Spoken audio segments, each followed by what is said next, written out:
Olá, bem-vindos a mais um estudo da obra Obreiros da Vida Eterna.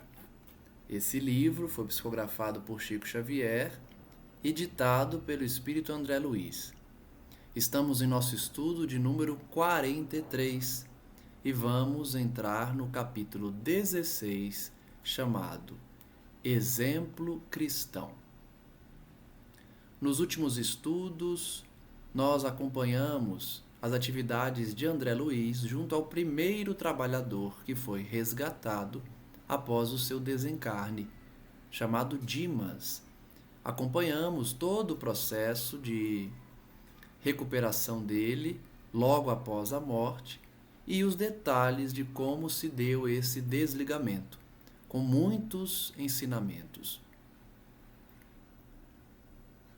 Vimos ainda alguns ensinamentos relacionados ao cemitério, ao plano espiritual que reina também no cemitério, e André Luiz escolheu algumas informações de duas personagens que estavam presas ao corpo físico, ainda em decomposição por conta do falecimento. André Luiz, portanto, passa a noite aprendendo lá, e quando todos já deixam o local, ele segue junto de Dimas, junto de Jerônimo e faz algumas perguntas a ele. Se ele sentia sede, se ele sente fome, porque ele estava na situação de recém-desencarnado e André Luiz não teve tempo para reparar nessas questões quando ele próprio desencarnou. Vejamos então o capítulo 16. De conformidade com o roteiro de serviço traçado pelo assistente, Hipólito e Luciana ficariam na casa transitória, atendendo às necessidades prementes de Dimas recém-liberto, enquanto nós ambos acompanharíamos Fábio em processo de desencarnação. Então já vimos aí que todos os trabalhadores serão encaminhados para a casa de socorro do irmão Fabiano, e o próximo trabalhador que será assessorado pela equipe de André Luiz é o Fábio. Dimas ficaria, portanto, com Luciana e Hipólito, e André Luiz seguiria junto de Jerônimo para atender o Fábio. Vejamos como o Fábio se desligará. Já acompanhamos todo o processo de Dimas e hoje vamos conhecer, ou começar a conhecer, o processo de desencarnação do Fábio. Diz então Jerônimo: Fábio permanece em excelente forma, não exigindo cooperação complexa. A gente já percebe que a situação de Fábio será bem diferente da situação de Dimas, não é? Porque Dimas, apesar de ter sido um trabalhador dedicado ao bem, apresentou muitas dificuldades no momento do desencarne, por não preparar os seus familiares e por não se desprender das suas obrigações terrenas. Fábio, pelo que parece, já é uma pessoa mais desprendida e preparada. Diz Jerônimo: preparou Fábio com relação ao acontecimento não somente a si mesmo, mas também os parentes, que em vez de nos preocuparem, como acontece comumente, serão úteis colaboradores de nossa tarefa. Então, realmente é uma diferença para Dimas. Dimas não preparou sua família e a família dele atrapalhou muito o processo desencarnatório.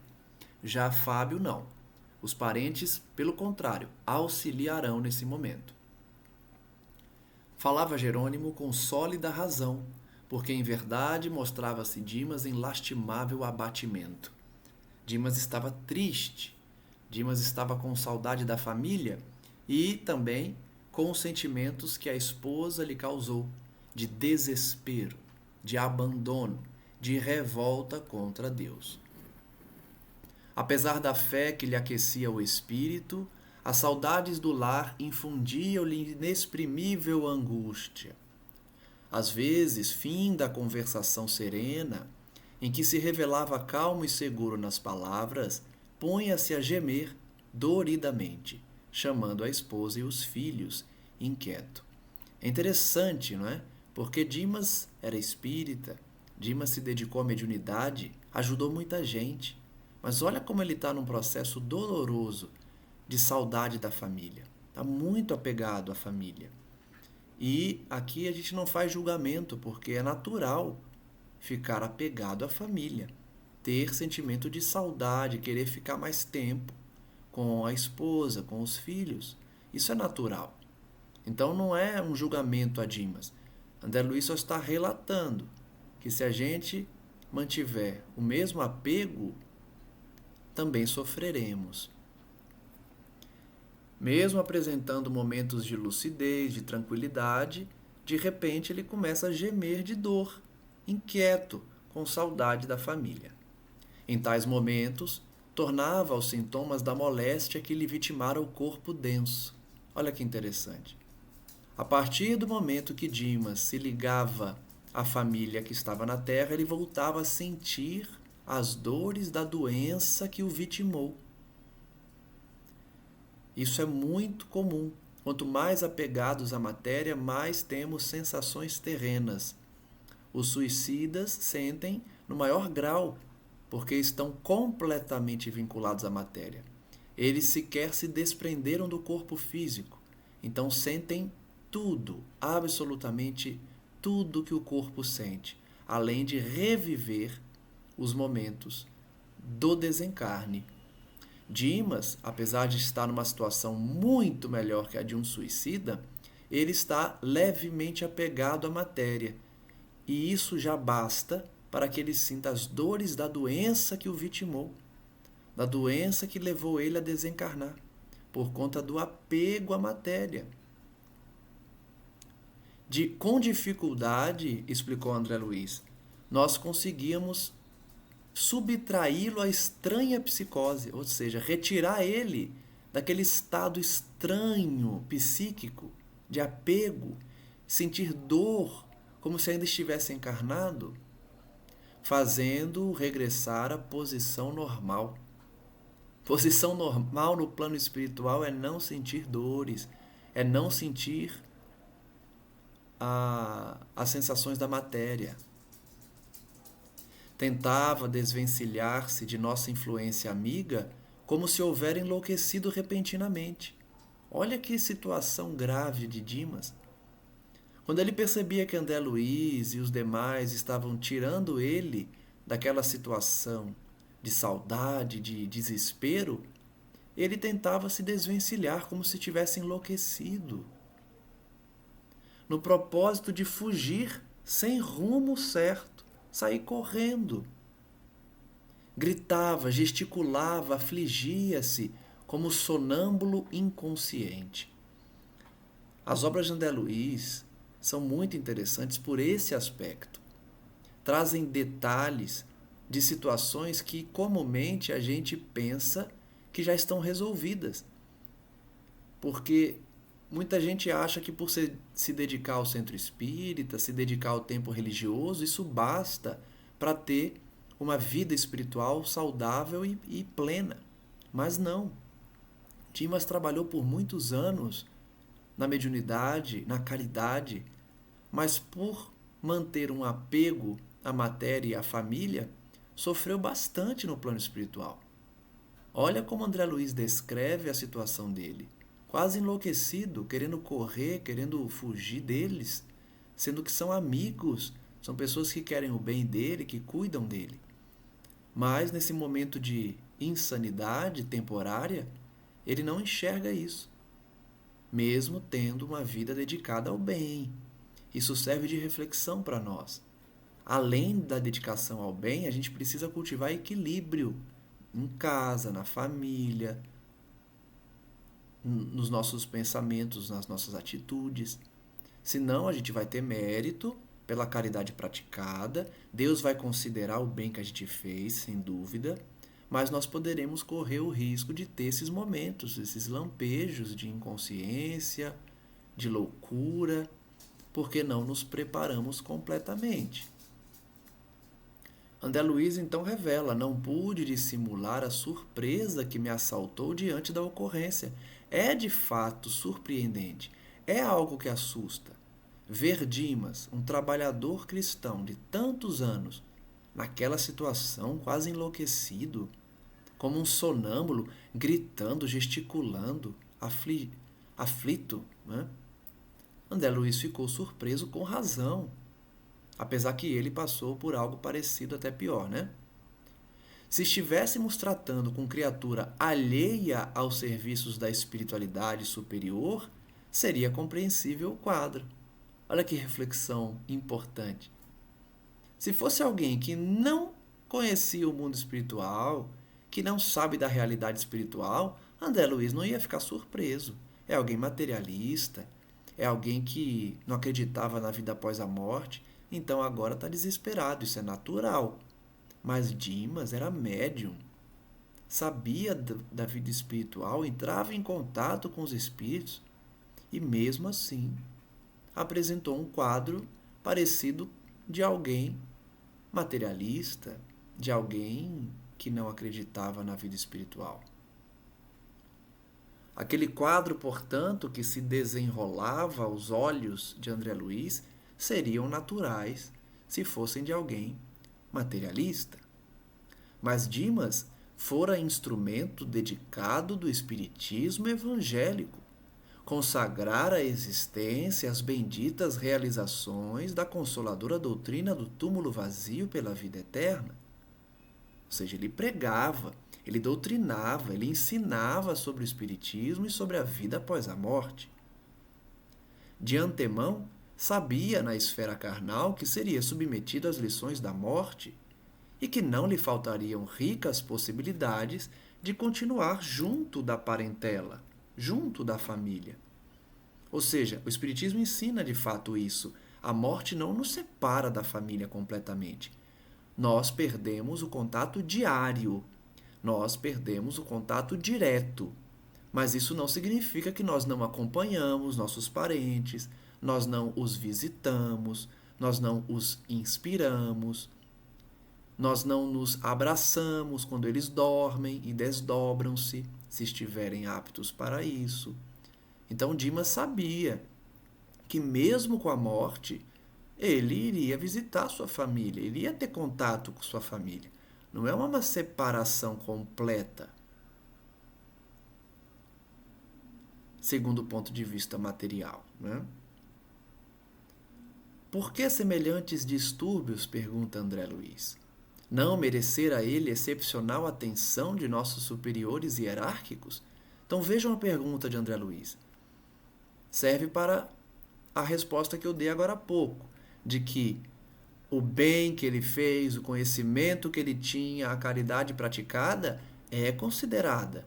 Tanto que ele foi resgatado, tanto que ele recebeu um auxílio muito importante, inclusive com a atuação de Jerônimo, que é um espírito superior.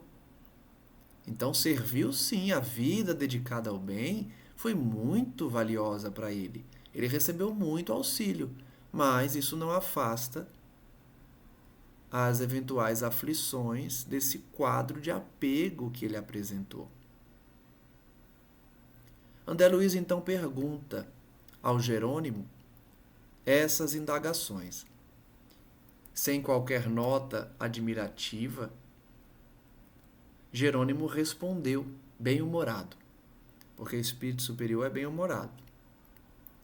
Você deve saber, André, que cada qual de nós é por si mesmo todo um mundo. Olha que resposta.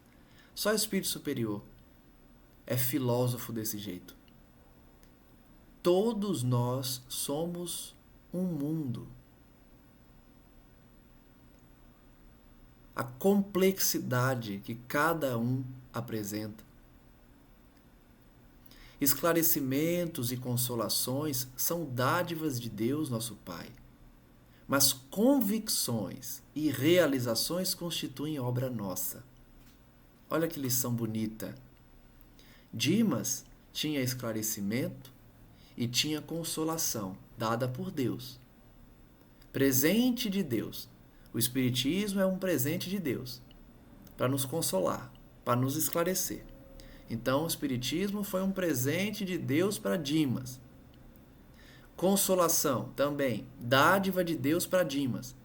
Agora, convicção e realização é de cada um. Deus não nos dá convicção. Convicção é conquistada por nós, construída. A convicção depende da fé que a pessoa tem e que desenvolve dentro de si. Então essa lição é belíssima. Deus nos dá muitas coisas, mas a convicção, as realizações dependem de nós. Deus não nos dá realizações. A gente precisa realizar, a gente precisa fazer, se movimentar. O que Ele dá é a oportunidade, facilita o nosso trabalho, coloca pessoas que vão nos ajudar, mas a gente precisa fazer, se movimentar. Dimas recebeu, portanto, as dádivas do Pai, mas precisava desenvolver convicções e realizar atividades que lhe dessem a paz necessária. Cada servidor tem a escala própria de edificações. Cada servidor tem um histórico de realizações, tem um conteúdo de criações na tábua de valores imortais. Cada servidor conquista valores individualmente. Deus não dá os valores para nós. Ele nos dá bênçãos e oportunidades, mas nós desenvolvemos virtudes. Se Deus desse virtudes, Ele já nos criaria perfeitos, e isso já vai de encontro à sua lei. Deus não cria ninguém perfeito, senão Ele não seria Deus. Porque apesar de ter esse poder, Ele não seria infinitamente sábio, como é. A sabedoria infinita dele o impede de criar um ser já perfeito. Primeiro, porque seria desigual com os outros já criados. Segundo, que se ele tivesse criado desde o início todo mundo perfeito, estaria excluindo a possibilidade de crescimento individual pelo esforço próprio, pelo exercício do livre-arbítrio. Se ele cria todo mundo perfeito, ele teria que eliminar várias leis que seguiriam depois do livre-arbítrio, da liberdade que nós temos em geral, tanto de escolha quanto de atitudes, a aquisição de virtudes. Então, se ele elimina desde a criação todo um processo de construção de si mesmo, ele não seria Deus, porque deixaria de ser soberanamente justo e sábio. Então ele confere a cada um a oportunidade de adquirir valores imortais. Nós nunca mais perderemos os valores alcançados. Da mesma forma que nós somos espíritos imortais, os nossos valores também nos acompanham para sempre. Diferente das falhas, diferente do que temos de ruim. Isso a gente vai perder. Mas virtudes, uma vez alcançadas, permanecem conosco para sempre. Mas precisa ser verdadeiramente alcançada.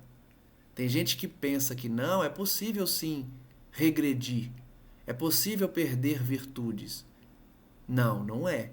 Se você perdeu, é porque na verdade você não conquistou. Você estava em processo de conquistar uma virtude e aí caiu. Você não perdeu a virtude, você não chegou a conquistá-la. Então ninguém regride.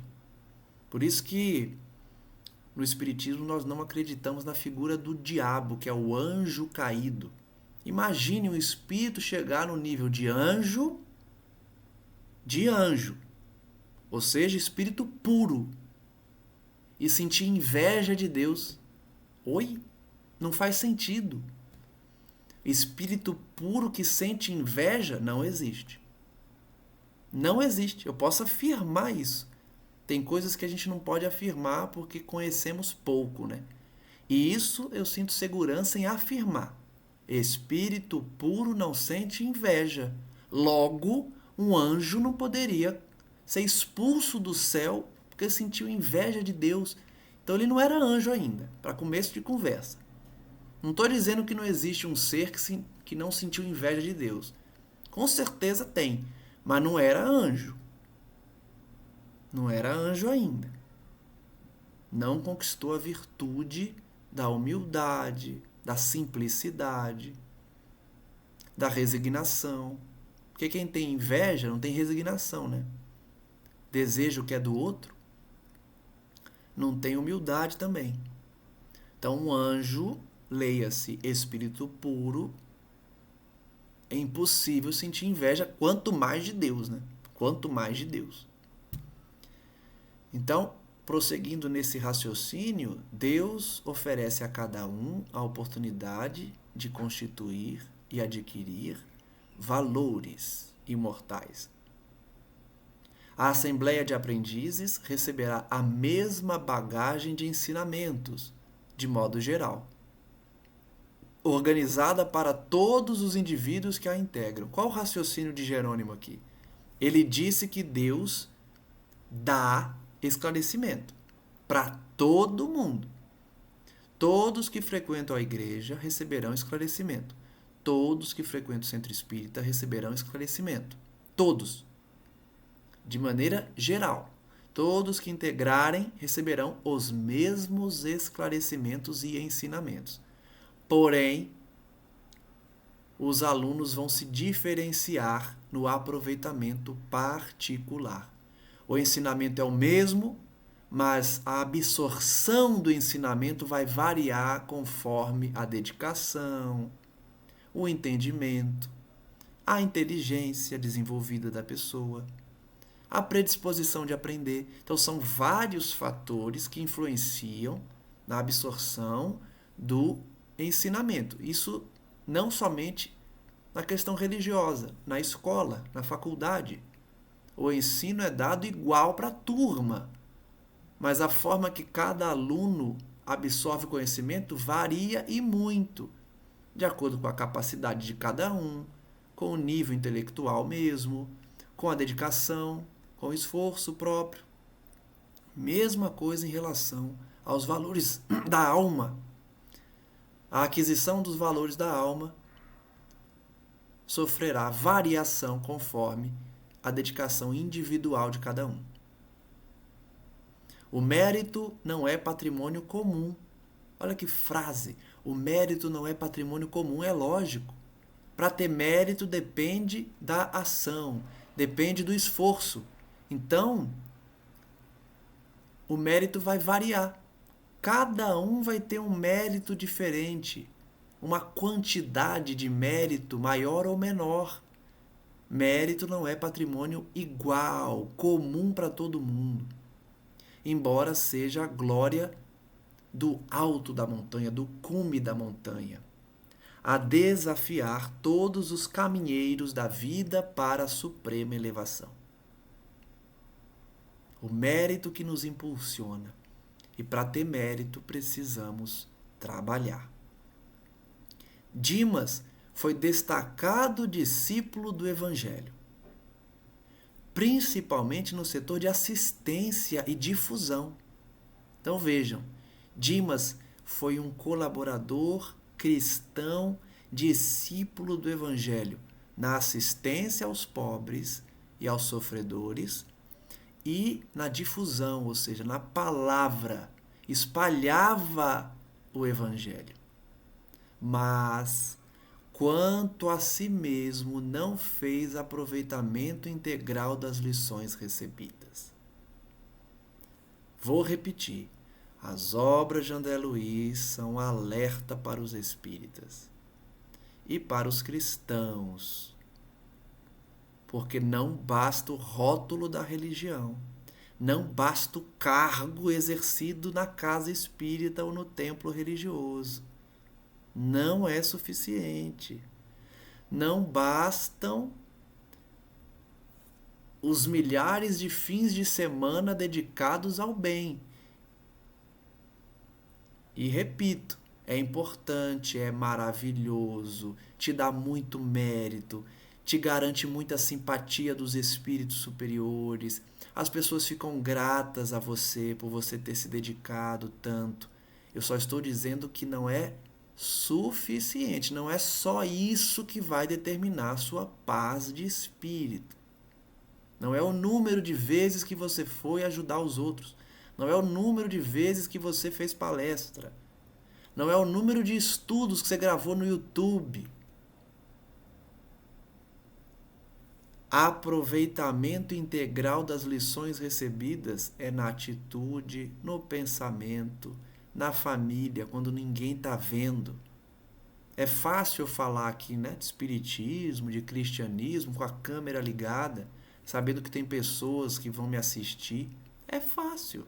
É igual quando eu faço palestra e falo, gente, fazer palestra é fácil. Eu estudo o assunto, decoro o que tem para decorar, levo uma colinha no celular se precisar lembrar de alguma coisa e falo. Eu sei que tem gente que tem dificuldade na oratória, mas para quem não tem dificuldade em falar em público, é fácil fazer palestra. Tem gente que leva para um ego. Eu sou palestrante, eu sou divulgador da doutrina. Legal, muito bom. Mas não é suficiente. Outro cargo também que espírita adora falar que é médium de reunião mediúnica, médium da mesa, né? É importantíssimo ser médium, uma função essencial. Só que Emmanuel nos ensina, o médium é o mais endividado, é o que mais precisa trabalhar, por isso veio o médium. E não é apontando dedos, é reflexão, é para a gente refletir que nenhum cargo garante nada, não só no meio espírita, mas em qualquer religião. Quantos padres, quantos pastores comunicam-se depois da morte dizendo que estão no umbral, que estão em regiões infernais, porque o cargo não basta. Não é o caso de Dimas. Dimas não foi para o umbral, para o inferno, para quem acredita, né? Dimas foi resgatado, tá bem, mas ele ainda tem questões a resolver, como todos têm. Então a reflexão é essa. Ninguém está exigindo santidade. É uma reflexão para a gente olhar para nós mesmos e fazer a reflexão. Será que eu estou realmente aprendendo as lições que Deus está me dando, me enviando? Porque, como nós vimos aqui, as lições são dadas por Deus, mas as convicções e as realizações são nossas. A gente precisa pegar o que Deus dá de conhecimento, de ensinamento, e criar a convicção, que é a fé, e pôr em prática. Canso de falar isso nas exposições. Recentemente eu falei sobre os fariseus, né? Sobre como os fariseus perseguiam Cristo e como Cristo deu lições para os fariseus. E hoje, 2024, a gente adora pegar a Bíblia, pegar o Evangelho e julgar os fariseus. Sepulcros caiados de branco por fora, mas cheios de podridão por dentro. Mas muitos de nós hoje imitamos os fariseus. Condenamos outras religiões. Os fariseus condenavam Jesus, condenavam os pagãos, os gentios. Só eles eram os enviados de Deus. E dentro da sociedade judaica, eles também se colocavam acima de todo mundo. Quantos são assim? Quantos espíritas se acham melhor que todo mundo? Acham melhor que outras religiões? Quantos cristãos condenam o mundo inteiro porque ele está salvo? É a mesma postura do fariseu, mesma postura do doutor da lei. Aproveitamento integral das lições. Ele continua falando de Dimas. Dimas ajudou os pobres, difundiu o evangelho, espalhou sementes de luz e da verdade, dedicou-se largamente à causa do bem. É interessante a gente focar nisso porque vejam quantos adjetivos eles estão usando para Dimas. Pela descrição deles aqui, Dimas é quase um santo. É alguém dedicadíssimo à causa cristã. Espalhou semente de luz e de verdade, dedicou-se largamente à causa do bem, deu assistência, difundiu o evangelho e por isso mereceu socorro especialíssimo. É por isso que eu falei. Alguém pode dizer, então não vale a pena se dedicar ao bem, não vale a pena ajudar os outros. Se eu vou morrer e vou sentir angústia, como Dimas está sentindo, de saudade da família, não se esqueçam, Dimas recebeu uma assistência especial que muita gente não recebe. Meses antes de desencarnar, já começou a receber ajuda. No momento do desencarne, foi protegido. Não lembram do Fabriciano expulsando os espíritos que vagavam na casa dele? Fabriciano era um guardião de Dimas no processo desencarnatório. A mãe de Dimas, que ficou com ele, teve autorização de ficar com ele a noite inteira, com ele no colo. Então Dimas recebeu um socorro especialíssimo. Não é só especial não que ele usa especialíssimo. Então vale a pena sim. Não que a gente faça o bem para ter isso. Eu já falei isso aqui antes também, né? É uma consequência natural, é da lei. De ação e reação. Não é que a gente faz a caridade porque eu quero receber assistência quando eu morrer. Não, mas você vai receber. É uma consequência natural. A não ser que você não faça de coração, né? A não ser que você faça o bem e depois caia, faça o mal. Aí você perde, né? Mas vale a pena, porque você recebe sim uma assistência muito grande. Só que, se você não foi completista, como a gente aprendeu aqui, você vai ter questões a resolver. Então, Dimas foi um trabalhador fiel. Contudo, no campo particular, não se preparou suficientemente. Foi a única falhinha de Dimas. É uma falha pequena. É se preparar no íntimo. É conversar com os familiares. Quem está acompanhando vai se lembrar que o Fábio, que é o próximo que a gente vai estudar, ele conversava com os filhos dele sobre a morte, que ele vai para o colo do pai, mas que ele vai continuar com os filhos, visitando, dando suporte, que os filhos vão ter um dever de cuidar da mãezinha deles. O Fábio preparou sua família. Foi a única falhinha do Dimas. Ele provavelmente chegava do trabalho mediúnico, chegava da casa espírita e deixava da porta para fora a vivência espírita dele. Ele não levava para dentro de casa. Como ocorre com a maioria dos homens, Dimas prendeu-se demasiadamente às teias domésticas, sem maior entendimento. Ele não aplicou o que ele conhecia do Evangelho na família, que é o principal. Eu chamei de falhinha pequena, mas eu acho que eu vou mudar de ideia, porque aplicar o Evangelho na família é essencial, é essencial. É algo que todo mundo tem que fazer, obrigatório. E eu sei que tem gente que vive em famílias difíceis, que não quer nem ouvir de evangelho, de cristianismo e muito mais de espiritismo. Mas mesmo assim dá para levar o evangelho de forma indireta. Como? Por sua atitude. Então, se o seu pai não quer ouvir, se sua mãe não aceita a sua religião, se os seus irmãos te implicam, você não tem que ficar pregando, gritando e brigando com eles. Por sua atitude, aos poucos eles vão notar a força do Evangelho. pela mudança das suas atitudes. Então, na família é essencial a gente aplicar o evangelho. Se você é o líder da família, o pai, a mãe, aí o dever aumenta, porque você tem autoridade sobre os filhos e você pode impor sim o evangelho. Muitas vezes a gente tem que impor o evangelho, obrigar a ir para a evangelização, para a juventude espírita. Não gosto de espiritismo, é coisa do diabo, eu não quero saber de espiritismo. Tá bom, não tem problema, mas vai para a igreja. Vai para o templo religioso. Aí eu já ouvi muita gente falar: ah, mas às vezes é melhor aprender em casa do que ir.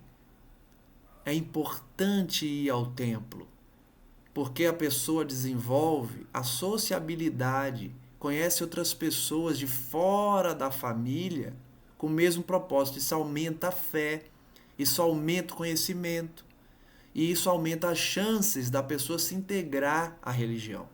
Se você mantém só o ensinamento dentro de casa, se for um espírito rebelde, se for um espírito não muito seguro, com o tempo ele vai acabar se afastando da religião. É importante o templo religioso. Se não conseguiu achar um ainda, continua procurando o que acha. Então é importantíssimo levar para a família os conceitos evangélicos. Eu só estou aqui hoje falando porque a minha mãe me obrigou quando eu era criança. Nenhuma criança quer ir para a aulinha de evangelização. Algumas gostam, né? Na verdade, todas gostam, mas eu digo, essa iniciativa de querer ir, quando chega ali na pré-adolescência, na adolescência, não quer ir mais. Os pais têm que obrigar. Os pais têm que apoiar, estimular, ir junto. É esforço. E eu sei que não é fácil. Não é realmente fácil. Mas se fosse fácil, a porta não seria estreita, né? Então é importante esse aprendizado do estudo de hoje. O ponto principal do estudo de hoje. A gente nem entrou ainda na casa do Fábio, mas é muito importante essa parte. Mesmo sendo trabalhadores cristãos dedicados, precisamos nos preparar e preparar os nossos familiares, trazendo o Evangelho do Cristo para dentro de casa, sem nos prendermos às teias domésticas. Teias domésticas aqui, na minha opinião, é quando a pessoa fica preso ao dia a dia da família sem envolver religiosidade. Então preocupa com dinheiro, com a comida que vai comprar, com o final de semana no clube, na praia, com os lazeres da família e esquece da parte espiritual. Isso é se prender às teias domésticas, na minha opinião. As preocupações naturais que toda família tem. E fica só nisso. Ele continua. Dimas conferiu excessivo carinho à roda familiar. Excessivo carinho. Esse excessivo aqui é essencial. Por quê? Carinho na família, todo mundo tem que ter. Carinho é essencial. Mas vejam que ele fala, excessivo carinho. É igual quando a gente estudou aquele caso de uma mãe que acabou endividando o seu filho porque forçou ele a ser padre. Se eu não me engano é nessa obra, né? É nessa obra mesmo. Nós temos o caso que eu não vou lembrar o nome dele, mas do padre, né, que foi resgatado nessa instituição do irmão Fabiano, que tem a gerência daquela mulher dedicada, que pede ajuda a André Luiz e aos demais, e aí resgata esse filho, né? Nós vimos que ela amava muito, mas ela se sentia culpada porque ela forçou o filho a ser padre, e isso foi o motivo da queda dele. Lógico que a culpa não é da mãe, a culpa é de quem escolheu, mas ela se sentia culpada por não permitir que ele escolhesse a profissão. E aí eu lembro muito bem que o ensinamento era um zelo excessivo, uma proteção exagerada que a mãe tinha. Você vê que tudo que foge do equilíbrio pode causar mal. Uma mãe que super protege, que quer ditar todas as escolhas da vida do filho, pode levar ele ao erro, como esse caso. Aqui nós estamos vendo alguém que se dedicou de forma excessiva. Porque se dedicar à família é um dever. Ter carinho para com os filhos e esposa e marido é um dever. Mas excesso não. Então foi um carinho excessivo. Provavelmente uma superproteção. Não deixa os filhos vivenciarem os dissabores, os desapontamentos. Coloca os filhos numa bolha que quando eles enfrentam o mundo não estão preparados. Esse exemplo da morte do Dimas é um exemplo de que como a família não tinha preparo. Super protege demais, não quer que o filho sinta nada de ruim, o que é natural. Né? A gente não quer que o nosso filho sofra, mas tem sofrimentos que são naturais que a gente precisa deixar que eles passem. Sem noção de equidade o carinho que Dimas deu no caminho terrestre. Eu espero que ele dê exemplos, né, para facilitar aqui para a gente, para que a gente possa imitar o gesto dos bons espíritos e não imitar os gestos de Dimas, mas ele dá de forma genérica, né?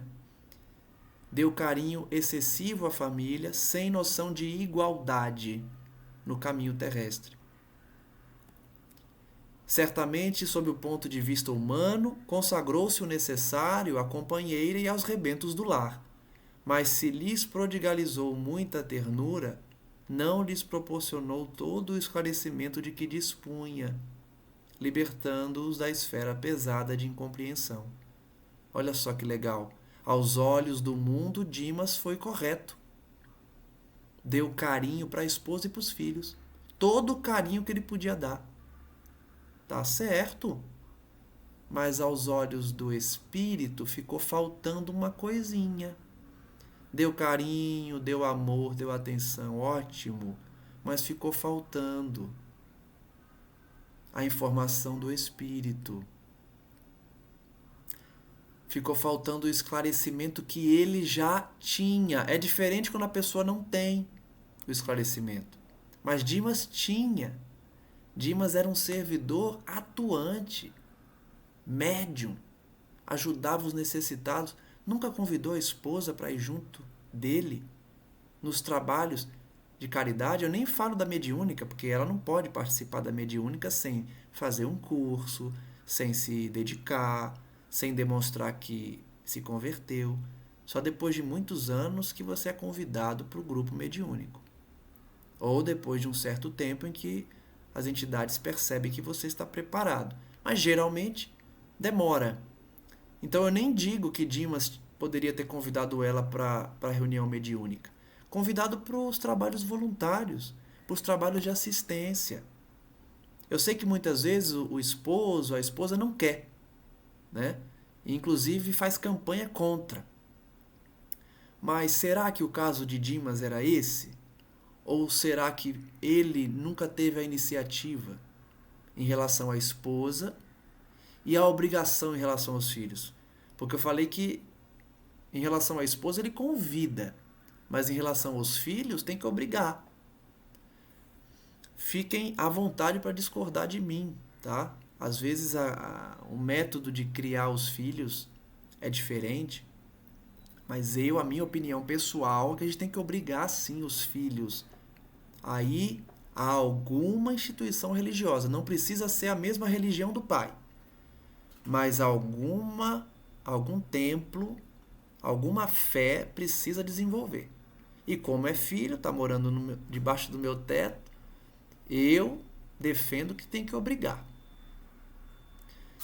Mas quando eu digo obrigar também, lógico, né? Sem violência, sem briga. É obrigar no sentido de pai com filho, né? De exigir com muito carinho, com muito cuidado, que é como a gente tem que fazer em todas as situações. Então não também confundam quando eu digo que tem que obrigar. Não é agredindo a criança, puxando pela orelha até o centro espírita, não é isso. Em alguns casos, talvez até isso seja necessário, mas eu digo, o normal é você estimular aos pouquinhos, né?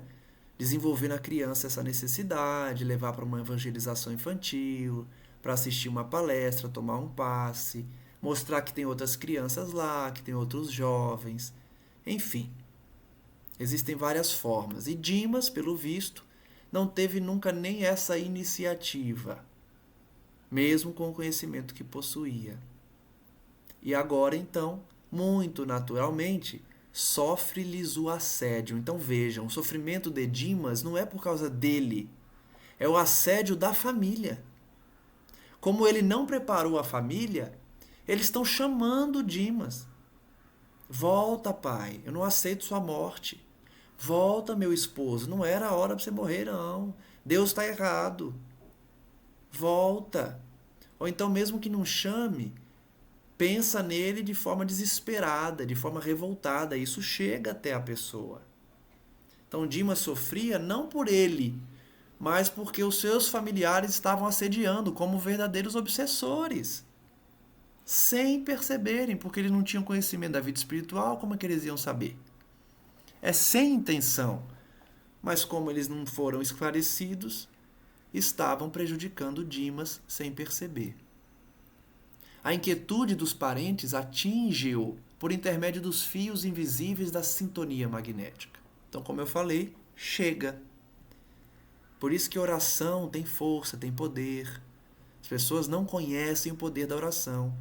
A oração chega para quem a gente ora, em quem a gente ora. Seja onde ela estiver, oração chega. Se a oração for sincera, chega. Por conta da sintonia magnética. A pessoa ouve a nossa voz orando. A pessoa vê a gente orando. Seja onde ela estiver, o espírito, né? Ele sorri então e continua. Nosso irmão, inegavelmente, fez por merecer o auxílio de nosso plano, pois conseguiu enfileirar amigos prestigiosos. Eu disse aqui, né? Quanto mais bem a gente faz, mais simpatia a gente ganha dos espíritos. Seja o anjo guardião da pessoa que a gente ajudou, seja uma mãe desencarnada, um pai desse espírito que a gente está ajudando, seja os guias do trabalho mesmo que a gente está integrado, seja os nossos anjos guardiães, as pessoas que nos observam. Então a gente ganha simpatia, a gente ganha amigos prestigiosos pela ação no bem. Dimas fez várias amizades, tanto que estava cheio de gente quando ele desencarnou, cheio de espírito grato a ele, que lhe dedicam variados esforços, serviços intercessores, ajudam mesmo, mas não se preparou interiormente, considerando-se as necessidades do desapego construtivo. Então, repito, era a única coisa que ficou faltando para o Dimas, se preparar intimamente, além do preparo da sua família.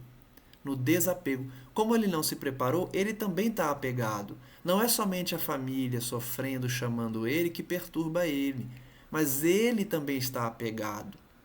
Porque senão, alguém que se dedicou ao bem, se preparou intimamente, levou o evangelho para a família, e mesmo assim a família não quis, ele não vai sofrer no além. Mesmo que a família envie essas energias, não vai chegar nele, porque ele não está apegado. A pessoa que volta como completista, ou seja, aquilo que fez tudo o que estava programado, como se na posição do Dimas tivesse feito toda aquela ajuda, a dedicação à mediunidade e ido além, levado para a família o evangelho, estimulado nos filhos e na esposa a necessidade de aprendizado, não passaria por isso que o Dimas está passando. Porque apesar de, na outra ponta, a família estar aflita, não chegaria nele porque não teria sintonia. Ele não teria apego aos familiares. Então, os dois problemas do Dimas é apego aos familiares e o desespero da família despreparada. Gastará então Dimas, desse modo, alguns dias para edificar a resistência.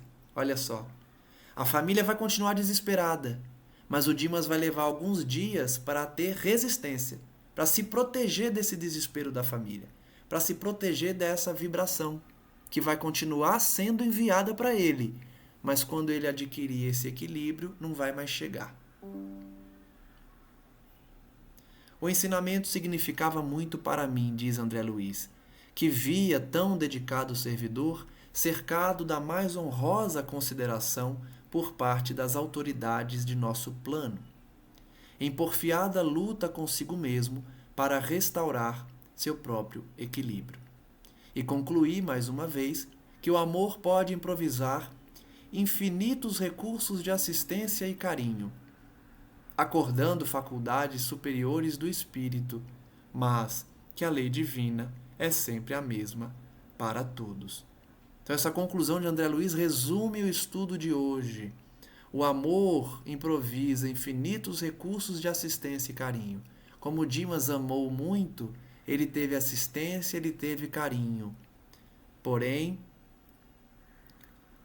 a lei divina é a mesma para todos. Não basta esse amor, não basta essa dedicação. É preciso despertar essas potencialidades do espírito intimamente e ao redor de nós. Finalizamos então mais um estudo do livro Obreiros da Vida Eterna, agradecendo a todos que nos acompanham, que fazem essas reflexões conosco, que aprendem junto de mim, junto dos nossos mentores, as lições de André Luiz, de Chico Xavier, de Jerônimo e tantos outros espíritos. Que nós todos possamos absorver esses ensinamentos e não repetir a conduta de Dimas, somente no aspecto da família e da sua intimidade, mas em relação ao serviço, imitar o Dimas integralmente. Pessoa dedicada ao bem, à casa espírita, à assistência fraterna e na divulgação da doutrina, mas não esquecermos de cultivar o Evangelho dentro de casa e principalmente nas nossas atitudes. Que possamos então encerrar mais um estudo dando graças ao nosso Pai maior, ao nosso irmão maior Jesus Cristo, e que os bons espíritos nos acompanhem, nos guiem, nos inspirem, não desistindo de nós apesar das nossas imperfeições e fraquezas. E que as nossas paixões não sejam suficientes para impedir nosso avanço moral, para frear a nossa caminhada, para nos manter em queda ou caídos ao chão. Que possamos superá-las, levantando toda vez que cairmos e seguindo adiante, amparados por Jesus Cristo, por seu Evangelho, por seu exemplo, a fim de que estejamos preparados para enfrentar os desafios da existência, em especial no momento de transição que o mundo está vivendo. Tenhamos a consciência de adquirir o mérito necessário para permanecer na Terra, herdando a mesma conforme prometido pelo Cristo, a fim de que o mundo supere os seus limites no abandono da maldade, das guerras e perseguições. Que possamos herdar uma terra pacificada, construindo cada um dentro de si o Evangelho do Cristo e, a partir daí, dando exemplo na família e na sociedade. Graças damos ao Mestre Amigo e que Maria Santíssima, por meio dos seus servidores maiores, possam prosseguir, abraçando a terra, em especial os alienados mentais, os criminosos e os suicidas. Todos eles recebam o amor de Maria Santíssima e as lições de Jesus Cristo na superação das dificuldades e no exemplo do bem. Muito obrigado, amigo e mestre, hoje e sempre. E que essa paz alcance a todos que estão em nossas mentes, familiares, encarnados e desencarnados, amigos e também adversários, para que todos um dia possam alcançar a convivência pacífica e fraterna em que estaremos juntos num planeta regenerado.